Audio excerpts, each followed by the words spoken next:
Bonjour à toutes et bonjour à tous, et soyez les bienvenus dans cette quatrième édition de la Méridienne 2025, une édition spéciale aujourd'hui pour une journée spéciale puisqu'il s'agit de la journée officielle du CSP 2025 qui met à l'honneur le camp de Gers et le premier RHP qui nous accueille chaque année depuis 10 ans. Aussi pour cette émission spéciale, nous avons la chance de recevoir comme invité le lieutenant Mehdi. Bonjour Mehdi. Bonjour Valentin. Alors, Mehdi, tu es l'officier de communication du premier RHP pour premier régiment de hussards parachutistes. Alors, est-ce que tu peux expliquer un petit peu à nos téléspectateurs et téléspectatrices qu'est-ce que c'est que le régiment de hussards parachutistes et quelles sont un petit peu ses missions? Très bien. Alors déjà, merci pour cette invitation. Merci de venir chaque année sur le camp de Gers. Ça me fait toujours plaisir de vous accueillir ici. Alors le premier régiment de hussards parachutistes, c'est un régiment très ancien. Il a 300 ans. Il a été fondé en 1720 par le comte de Bercheny. C'est la raison pour laquelle on nous appelle les hussards de Bercheny. Donc c'est le seul régiment de cavalerie parachutiste de France. C'est un régiment qui effectue les mêmes missions que un régiment de cavalerie blindée classique, mais avec cet aspect 3D, cet aspect aéroporté. Donc, ce qui fait que nous pouvons être déployés sur des courts préavis et partout dans le monde grâce à cette spécificité parachutiste. Donc, nous employons divers matériels, donc, tels que l'AMX-10RC, donc, qui est en quelque sorte un char. Nous sommes également sur VBL, donc un véhicule blindé léger qui, lui, est aérolargable. Le Fardier également, qui est aérolargable également. Donc, généralement, les gens pensent que la cavalerie, c'est les chevaux. En fait, c'est vrai. À la base, la cavalerie, c'était les chevaux. Mais avec la mécanisation de l'armée, nous sommes passés des chevaux aux véhicules et donc aux différents véhicules que je viens de te citer. Certains sont aérolargables, d'autres qui sont simplement aérotransportables. Et donc, c'est ce qui fait notre spécificité aujourd'hui. Alors, beaucoup de technologies, beaucoup de moyens à vos dispositions, ce qui vous rend donc une réponse opérationnelle extrêmement rapide. Je crois que vous êtes en alerte permanente sur le territoire, c'est bien ça? C'est ça exactement. Nous avons toujours. Alors, le régiment est composé de différentes unités. Ces unités se relèvent et sont en alerte pratiquement tout le temps, en fait. Ce qui fait que nous pouvons être déployés sur des courts préavis, parfois 3 heures, 12 heures, 6 heures. Donc, nos hussards paras sont toujours prêts dès ce soir, en fait. Ils sont prêts dès ce soir à agir sur le territoire national ou à l'étranger. À l'étranger, alors quel pays par exemple vous avez déjà pu, dans lesquels vous avez déjà pu intervenir? Alors, le régiment est intervenu dans beaucoup de pays pour le coup. On est un régiment qui est beaucoup parti en opération extérieure et nous avons participé à pratiquement toutes les dernières opérations extérieures qu'a connues la France. Donc, je parle du Mali, de l'Afghanistan, du Tchad, de la Bosnie, de la Centrafrique. Donc, tous les théâtres que les gens connaissent, et ben, le premier HP y a été normalement. Donc, nos hussards paras sont vraiment engagés depuis toujours sur tous les terrains. Et c'est ce qui fait aussi notre histoire assez singulière. Effectivement, une réponse opérationnelle très variée. Combien d'effectifs il y a dans le régiment de hussards parachutistes? Alors, nous sommes à peu près 850 hussards parachutistes, donc répartis dans différentes unités au sein du régiment. Il y a différents escadrons. Je ne sais pas si tu sais comment ça se passe dans un régiment. Donc, un régiment, il y a des petites unités qui la composent, qui sont commandées par des commandants d'unités. Typiquement, ici, sur le camp de Gers, au quartier d'Artancé, vous avez le 11e escadron, qui vient d'être créé il y a quelques mois, qui est commandé par le capitaine Yazid et qui est en charge de l'instruction de nouvelles recrues qui arrivent au régiment. Donc, et également de différentes autres formations. Mais c'est ça l'essence de cet escadron-là. Donc voilà. Alors tu parles des nouvelles recrues du régiment. Mhm. Alors est-ce que tu aurais par exemple des petits conseils si des téléspectateurs et des spectatrices qui nous regardent, qui voudraient rejoindre le premier RHP, quelle est la meilleure voie pour y arriver? Quels sont les tests, les sélections d'entrée? Comment est-ce qu'on fait? C'est quoi la meilleure façon de devenir militaire au premier RHP? Alors, tout dépend d'abord de par quelle porte d'entrée vous voulez arriver au premier régiment de hussards parachutistes. Il y a trois portes d'entrée. La première, comme engagé volontaire. Donc, vous rentrerez comme militaire du rang. Il n'y a pas besoin d'avoir le bac. Et donc, c'est la première porte d'entrée. Deuxième porte d'entrée, c'est Saint-Mexan. Il y a besoin d'avoir le bac. Et donc, à ce moment-là, vous rentrerez à l'école de Saint-Mexan et en fonction de votre classement, vous aurez ou non le premier régiment de hussards parachutistes. Il faut savoir que c'est un régiment qui est très demandé. Et ensuite, il y a Saint-Cyr-Côte-Quidan, donc avec ces différentes formations qui permet de rentrer comme officier et c'est à partir de Bac+3. Donc si j'avais des conseils à donner aux gens qui souhaitent rentrer au premier régiment de hussards parachutistes, c'est d'abord de se préparer physiquement. On est un régiment qui est extrêmement exigeant au niveau physique. On demande à ce que, étant donné qu'on a cette spécificité parachutiste, on demande à ce que tout le monde soit opérationnel. C'est un devoir du militaire d'être toujours physiquement prêt à aller en mission. Et donc, ce qui est même différent des autres régiments, c'est que nous, on doit passer des tests TAP tous les ans, des tests parachutistes. On doit courir avec 8 km pardon, avec 11 kg sur le dos en moins d'une heure. Et également, on a d'autres tests tels que les montées de corde, les abdos, etc., qui permettent de vérifier la capacité opérationnelle de chacun de nos personnels. Donc, avant de venir au premier HP, bien se préparer, être sûr de ce qu'on veut aussi, parce que c'est un engagement qui prend une grande part dans notre vie et qui touche aussi à sa famille. Et donc, ce n'est pas un engagement anodin. Donc, si je devais aussi donner un conseil, c'est de contacter la CAR, la cellule d'appui au recrutement du régiment, qui pourra rediriger les différents candidats et les accompagner tout au long de leur cursus. Alors on le voit, des tests très exigeants, mais en même temps tout le monde a sa chance, c'est ça qui est beau, ça rejoint un petit peu la philosophie du C-Space ici à Gers, sur le camp de Gers. Alors parlons un petit peu du C-Space, revenons un petit peu sur le sujet. Nous avons notre envoyé spécial, vous le savez, comme chaque jour, qui nous accompagne de diverses zones variées de l'Alsace. Aujourd'hui, je crois que tu te trouves, Thomas, sur l'Alsace, donc non loin d'ici, près de la localisation. Est-ce exact, Thomas? Valentin, je me trouve également en ZAS pour la journée VIP. Alors les VIP ont eu toutes leurs présentations ce matin et vont pouvoir nous rejoindre l'après-midi pour regarder les lancements avec notre magnifique Lock 1, pardon, excusez-moi, je me trompe tout le temps entre Lock 1 et Lock 2. Alors pour nos téléspectateurs qui ne savent pas ce qu'est la Lock, on va utiliser ces magnifiques jumelles d'artillerie. Et comment ça marche en gros? Alors en fait, la lock c'est assez simple.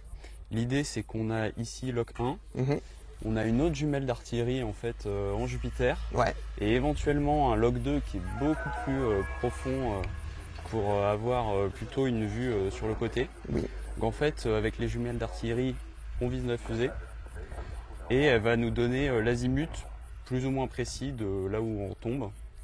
Donc on suit toute la trajectoire, on essaye s'il y a un CANSAT ou un deuxième étage, d'avoir un peu les deux positions, quoi. Pour pouvoir récupérer toutes les parties. Exactement. Éventuellement. Fait pareil, on triangule et après on envoie les équipes de récup aux positions qu'on pense exactes et ils se débrouillent à creuser. Et oui, des fois, il faut creuser à la hache, à la pioche plutôt, pardon, à la hache c'est un peu compliqué, mais à la pioche ou à la pelle pour sortir la fusée ou certaines parties. C'est pas toujours simple. Mais au moins déjà si on sait où elle est, ça simplifie quand même beaucoup le travail. C'est déjà mieux. C'est déjà plus simple. Est-ce que tu es prêt pour cette journée VIP? Bah, je pense, nous ça fait quelques jours là qu'on fait des lancements et qu'on se prépare, donc tout a l'air prêt, on va essayer de donner le max. T'as hâte pour les lancements de cet après-midi? Ouais, surtout Diamant à 14h, on va pas se mentir. Effectivement, dans quelques heures, une heure à peu près, un peu moins même, il devrait y avoir le lancement de Diamant qui promet effectivement d'être assez impressionnant. Donc j'espère que vous serez avec nous pour le regarder. Je vais te poser quelques petites questions. Vas-y, avec plaisir. Qu'est-ce que tu préfères entre un GBC et le camion Lock Alliance? Clairement le GBC. Le GBC, beaucoup plus de spectacles.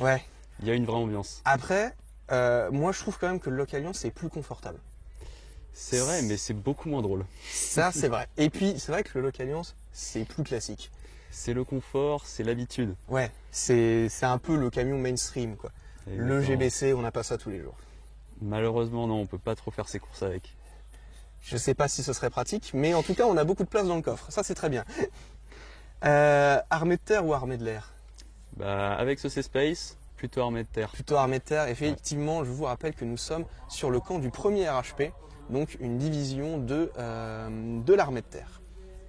Et on les remercie, ça fait 10 ans maintenant qu'on est chez eux. Et donc un grand merci à eux. Plutôt badge orange ou badge bleu? Plutôt badge orange. Plutôt badge orange. Ouais. Maintenant, moi j'ai fait toutes mes études dans l'associatif.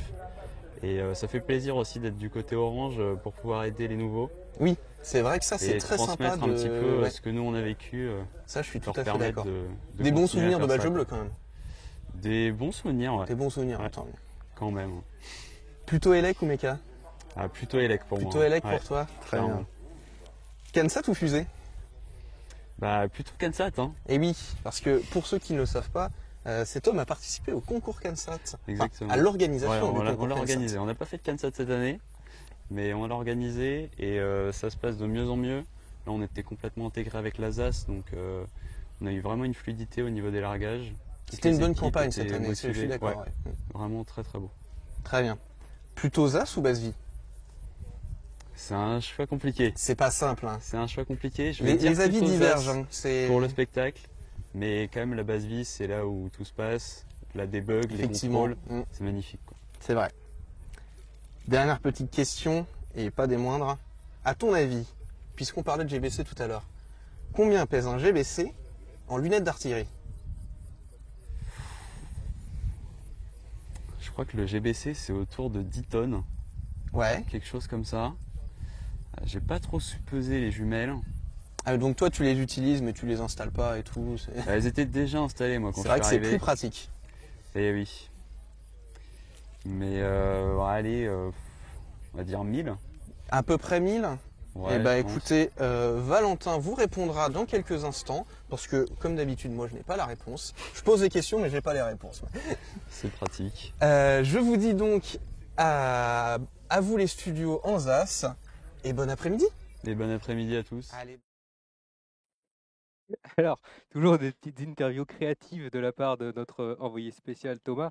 Alors Thomas, tu essaies sans cesse de me piéger avec tes questions. Alors pour le coup, je t'avoue, je n'ai absolument aucune idée de la réponse à cette question. Mais heureusement, le lieutenant Mehdi qui est à côté de moi est un professionnel. Et alors Mehdi, peux-tu nous dire, toi, combien de jumelles d'artillerie faut-il pour peser le poids d'un camion GBC? Mais voyons, quelle question, Valentin. Tous les berchonniers savent ça, il en faut 800. Mais qu'il est fort. Voilà, on reconnaît le professionnel. Je n'avais aucune idée de la réponse. Heureusement, il l'a sorti comme ça. J'imagine que c'est quelque chose que vous voyez dès l'entrée dans le Exactement, c'est quelque chose que tout le monde sait au régiment. Voilà, on a un petit peu l'impression des fois, nous, de passer pour des touristes qui débarquent chez vous sans savoir. Alors, il faut savoir que donc, les militaires du 1er RHP nous apportent un soutien énorme au niveau logistique notamment, puisqu'on parle du GBC. Alors, le GBC, il est omniprésent sur la campagne. Tiens, le GBC, ça parle pas forcément à nos téléspectateurs et téléspectatrices, ça. Est-ce que tu peux nous en dire un peu plus? C'est quoi un GBC? Alors, un GBC, c'est on va dire un genre de camion dans lequel on peut transporter des personnels ou du matériel. Et donc, c'est un véhicule qui est très présent sur le C-Space parce qu'il vous permet en fait de vous déplacer en grand nombre du camp. Du quartier d'Artancé jusqu'ici. Et donc, c'est un moyen de transport qui est utilisé dans tous les régiments de l'armée de terre. Je l'ai moi-même employé typiquement pour aller à un saut en parachute très récemment. Donc, il est omniprésent dans notre vie, le GBC. Ça nous fait un point commun avec vous quand on se trouve sur le camp. Effectivement, il nous est extrêmement utile pour partir aussi en récupération, pour partir sur la zone de lancement Jupiter, puisque c'est un camion tout-terrain. Alors, tous ceux qui l'ont emprunté s'en souviennent, sans nul doute qu'il marque beaucoup, mais il marque surtout, c'est un petit peu emblématique effectivement de la collaboration entre le 1er HP et le CNES et Planète Science pour la campagne, et c'est un soutien extrêmement précieux, donc déjà merci à toute l'organisation, à tout le camp de GER et le 1er HP pour son aide. Et aux pilotes qui pilotent ces fameux GBC d'ailleurs. Et aux pilotes qui les pilotent d'une main de maître. Donc il est clair que sans vous, en fait, la campagne ne pourrait pas se passer dans ces conditions. Et je sais que, alors, nous, on vient tous les ans, on est extrêmement bien accueillis. Et qu'est-ce que nous, en gros, on peut apporter au camp de GER, d'un point de vue avec des étudiants motivés qui viennent? En quoi ça peut vous apporter? Qu'est-ce que ça vous apporte à vous, en fait? Alors, le 1er HP est très attaché à entretenir ce lien armée-nation et notamment ici ce lien armée-jeunesse. C'est vraiment, alors d'abord je tiens à dire que c'est vraiment formidable ce que vous faites ici et c'est totalement dans l'ADN de ce que fait le régiment. C'est-à-dire que depuis déjà 1 an et demi, le régiment s'est lancé dans une dynamique d'innovation et donc toutes les cellules, peu importe leur spécialité, ont comme devoir d'innover, c'est-à-dire de faire évoluer leur process. Et au-delà de ça, on a également la montée en puissance d'une cellule innovation au régiment qui mène beaucoup de projets, notamment sur les drones. Donc, ce que vous faites ici, c'est vraiment dans l'esprit du premier HP. Et donc, il est tout à fait normal de vous apporter un soutien, qu'il soit logistique ou sécuritaire, pour vous aider à mener à bien vos projets. Eh bien, on vous en est extrêmement reconnaissant. Jeunesse et innovation, les leitmotivs aussi bien du premier HP que de Planète Science. Et à présent, vous le savez, c'est traditionnel. Hélas, la publicité va nous couper pour quelques minutes, mais on se retrouve juste après pour la suite de l'émission.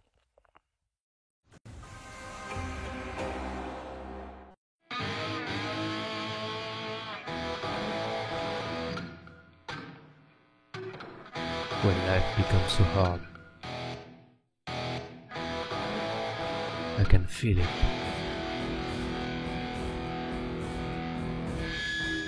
It's in my veins. I know it's time to leave the moment.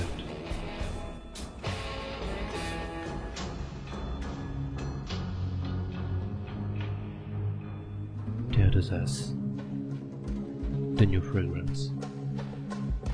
Bless you.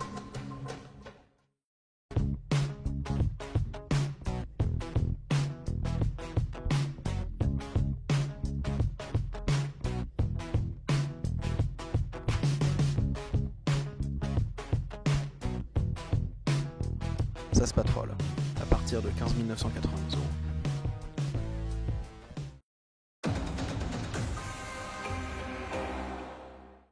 Et de retour en plateau pour la suite de l'émission. Alors nous ont rejoint pendant cette courte pause Louise et Mathis du club CACS. Bonjour Louise. Bonjour. Bonjour Mathis. Bonjour. Alors Louise et Mathis, vous avez lancé une fusée biétage active nommée Pegasus, c'est bien ça? Oui, c'est ça, exactement. Vous avez lancé hier, avant-hier? Avant-hier, Avant-hier, dans l'après-midi.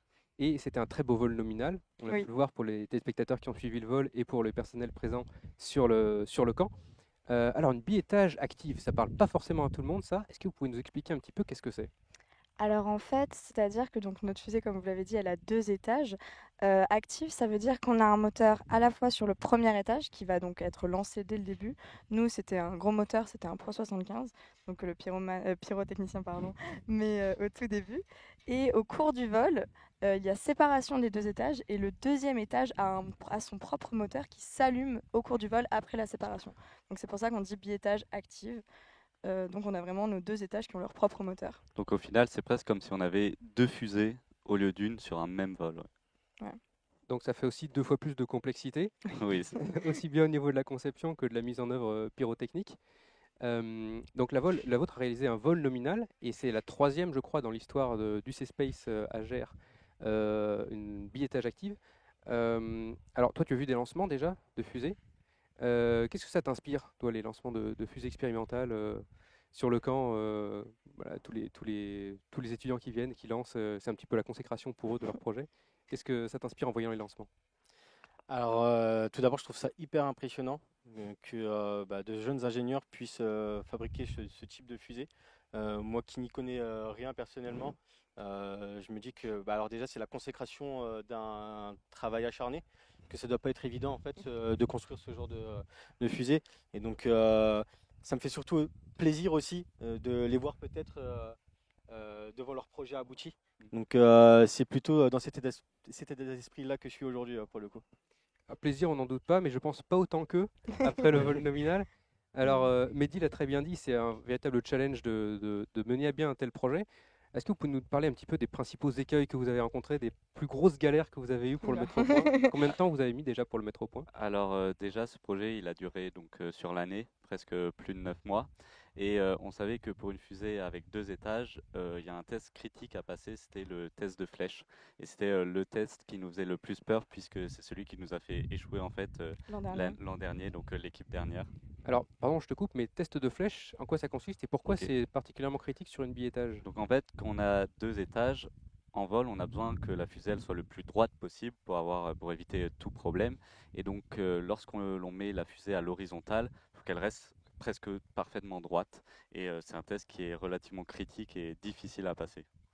Parce qu'on doit donc avoir nos 2 étages qui peuvent se séparer et en même temps qui doivent être suffisamment tenus l'un l'autre pour qu'elles soient parfaitement horizontales quand on veut. Et alors, comment est-ce que vous avez réussi à on va dire, va répondre à ces deux exigences?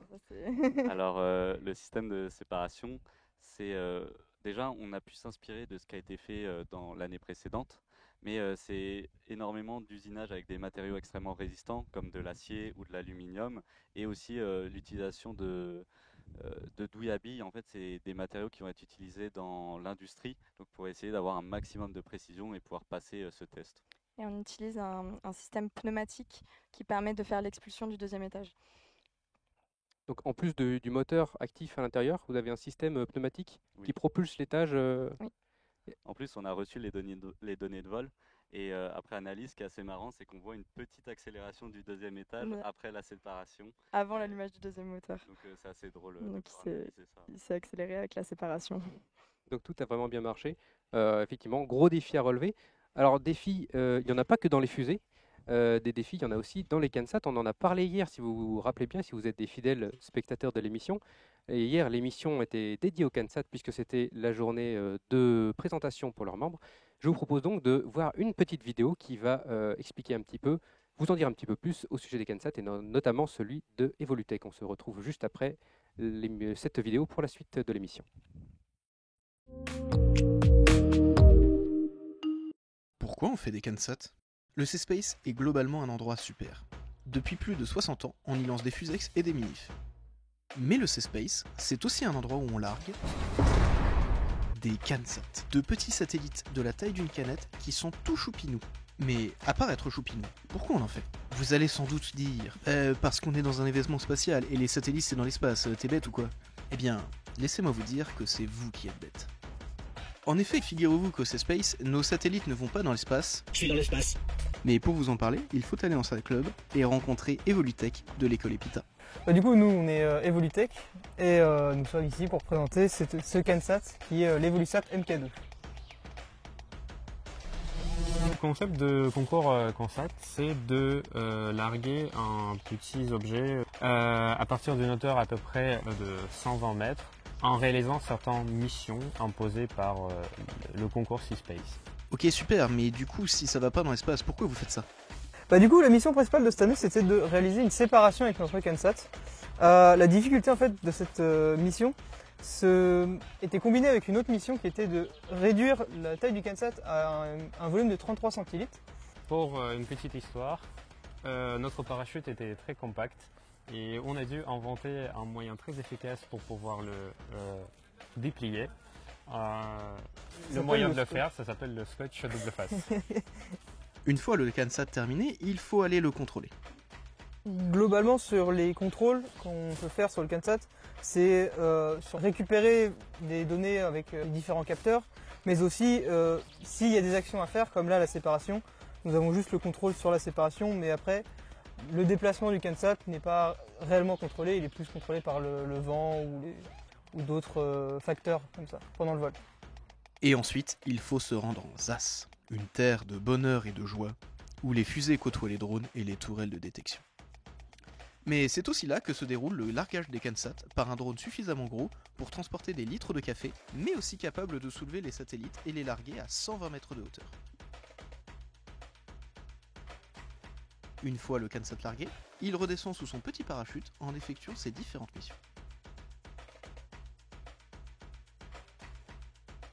Et si les missions sont nominales, les membres du club peuvent recevoir un magnifique trophée. Voilà, maintenant vous savez tout sur les CANSAT. Alors, à l'année prochaine. Alors maintenant qu'on en sait tous un petit peu plus sur les CANSAT, on va en parler un petit peu. Alors Mehdi, toi tu es là depuis quelques années déjà au camp, ça fait plusieurs années qu'on est là. Tu en avais déjà vu des CANSAT faits par les jeunes Est-ce que ça t'avait déjà marqué ?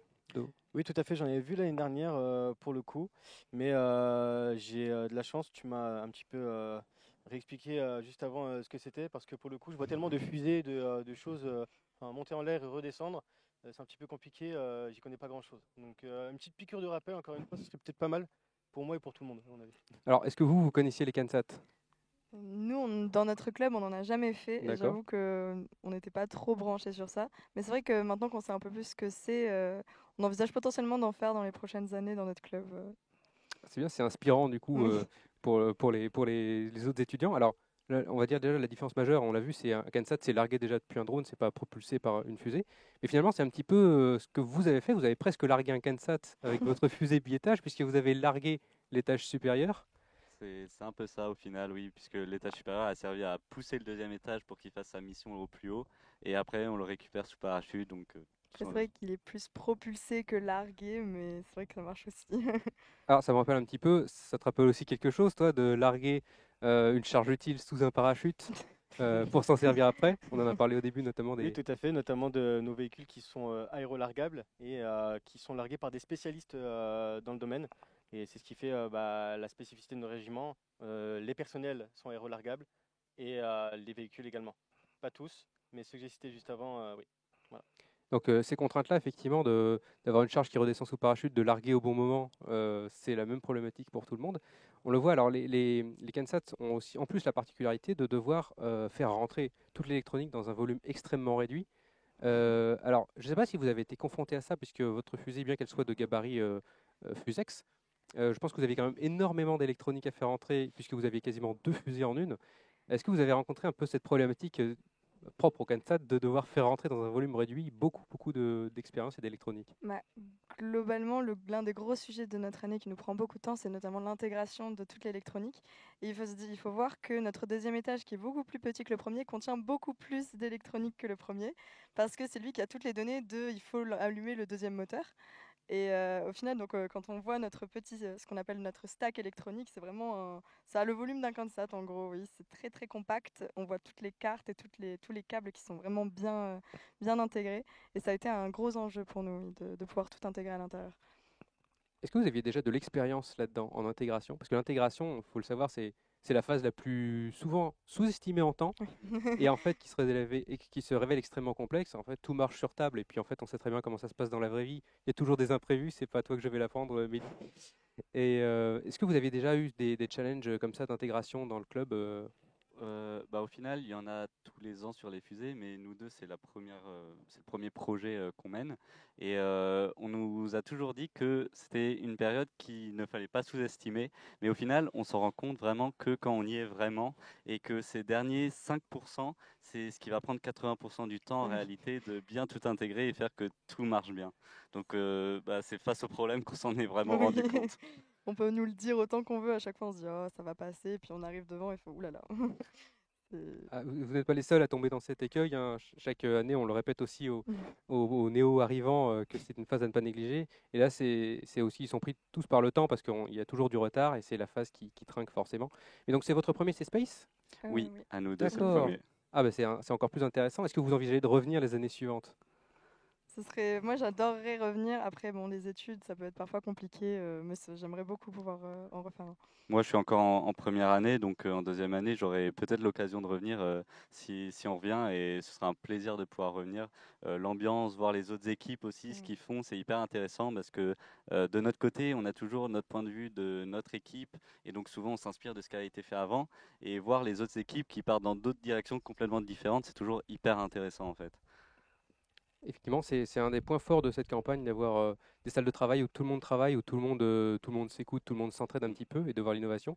Et en tout cas, c'est un sacré challenge pour votre premier C-Space d'arriver avec une Fusex biétage active nominale. C'est-à-dire qu'il n'y a eu que 2 précédents dans l'histoire et vous, c'est votre premier projet. Donc c'est quand même sacrément impressionnant. Je ne sais pas ce que tu en penses, Mehdi. Effectivement, je pense qu'on peut vraiment les féliciter pour ça. On peut carrément les féliciter. Et heureusement du coup que vous êtes là aussi, vous au premier HP, pour aider tous nos étudiants à lancer leur projet. Donc encore vraiment un grand merci à toi Mehdi pour l'émission et à tout le régiment du premier HP pour l'aide logistique, pour leur accueil parfait qu'ils nous réservent chaque année pour mener à bien cette campagne.